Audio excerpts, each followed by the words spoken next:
It's been 5 days since Roger Goodell suspended Ben Roethlisberger for his role in an incident in a Milledgeville nightclub, which led to accusations of sexual assault against the Steelers quarterback. How would Roethlisberger react to the 6-game suspension and the edict that he get a complete behavioral evaluation before returning to the team? We got our first glimpse of that less than 45 minutes ago. Roethlisberger chose not to meet with reporters. He did issue this written statement. The commissioner's decision to suspend me speaks clearly that more is expected of me. I am accountable for the consequences of my actions. Though I have committed no crime, I regret that I have fallen short of the values instilled in me by my family. I will not appeal the suspension and will comply with what is asked of me, and more. Missing games will be devastating for me. I am sorry to let down my teammates and the entire Steelers fan base. I am disappointed that I have reached this point and will not put myself in this situation again. I appreciate the opportunities that I have been given in my life and will make the necessary improvements. Now, the case in Milledgeville, of course, isn't the only incident on Roethlisberger's file. The Steelers QB is also being sued by a woman who accused him of raping her in Lake Tahoe in 2008. Whether felonies were committed or not, the 28-year-old, once an immensely popular figure in Pittsburgh, has become somewhat of a PR pariah in some circles.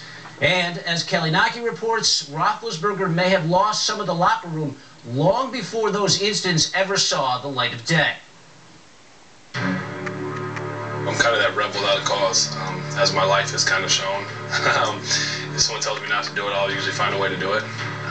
It's not always the smartest thing, but I guess that's just who I am. I don't do it on purpose. It's not like I do it just to make people mad. I don't know, there's something about my genetics. I don't know. Then gets the snap. He scrambles around, throws it back toward the end zone. Santonio with the touchdown. Santonio home. I don't know how he did it. By age 26, he had already won 2 Super Bowls. Now, after 2 sexual assault allegations in the last 10 months, Ben Roethlisberger's reputation is in ruins. I am truly sorry for the disappointment and negative attention I brought to my family, my teammates, coaches, the Roonies, and the NFL. This is a man who was a predator, out lurking, feeding alcohol to underage people. He should be thanking his stars that, you know, he's not Bubba's mistress down in some Georgia penitentiary. I'm sure he is. I'm sure he is. Mike Logan was Roethlisberger's teammate with the Steelers for 3 seasons and is now a Pittsburgh sports talk show host. You know, he disappeared for a while, and they were getting questions. And this latest accusation against Ben has really been damaging for him, because I know some diehard Steeler fans who said that they won't continue to support the black and gold if he's the leader, if he's the quarterback on the team. Since he was a rookie, Roethlisberger's been a focus for Pittsburgh's passionate fan base.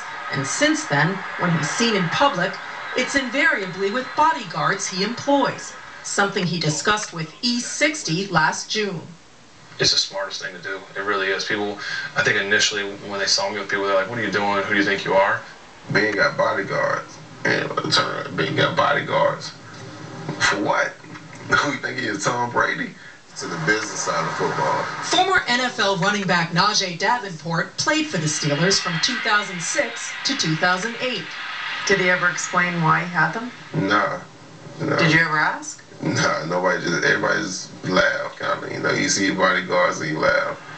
Roethlisberger declined to be interviewed for this story. However, 2 years ago, he told ESPN the magazine he hired bodyguards after a frightening encounter, saying, "I didn't have anybody with me. This guy brandished a weapon in my face. That's when I decided to have someone with me all the time." But Roethlisberger wouldn't provide other details. A close friend of a Steelers player spoke to Outside the Lines on the condition we not disclose his identity and that we distort his voice. He says one of Roethlisberger's bodyguards told him the story. He had a gun put in his head because he was messing with somebody's girlfriend. What do you know about that incident? Ben was by himself with a girl, and others. Where were they, do you know? From what I remember, I think he was out on the street talking to the girl, and the boyfriend came up to him, put a gun to his head, and told him to leave his girl alone. And that really shook Ben. A lot of people don't know about that, but I know for a fact that he had a gun to his head. That's one of the reasons why got security, because you don't see a ton of people in Pittsburgh ever have security around them. 4 months after winning his first Super Bowl in 2006, Roethlisberger suffered serious injuries in a motorcycle accident. He recovered in time for the '06 season, but Davenport says a growing number of the Steelers questioned his leadership and work ethic. What percentage of the team felt this way? I'd say about 60%. Against him? Yeah. What were things teammates said about him? He think he's bigger than the team. He ain't dedicated, he ain't focused, things like this. With the team off to a 1-3 start in '06, teammates say linebacker Joey Porter, one of the Steelers' captains, confronted Roethlisberger in a team meeting. Joey stood up and, I got something to say. And he just addressed Ben on, being the last person in the building and the first person to leave and not being dedicated to the team. And he started addressing points where, okay, last year you used to hang out with us, after the games, everybody get together, bring their families and eat.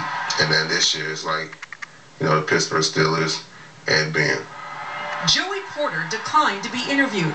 Mike Logan, then a Steelers safety, was also in the locker room that day. It was one of those things where it was being talked about in different sections of the locker room. And when you start to have the cliques developing and people not associating with everyone, and he felt like it was better for him to just stand up and say something about it. This speech was so powerful. Like, BC didn't say nothing. That's Bill Cowher. Coach Cowher didn't say anything. Everybody just kind of like, well, damn. It was just that awkward silence. So I can remember I was walking out, and Ben was like right behind me with his hoodie on, and I looked around, and I seen him, and you just like see it in his face, like, almost kind of like a scolding. Somebody getting in trouble, and they really don't want to show any emotion, but they kind of feeling it inside. I think that cleared a lot of the air. It kind of let the gas out. Everyone was like, we can breathe.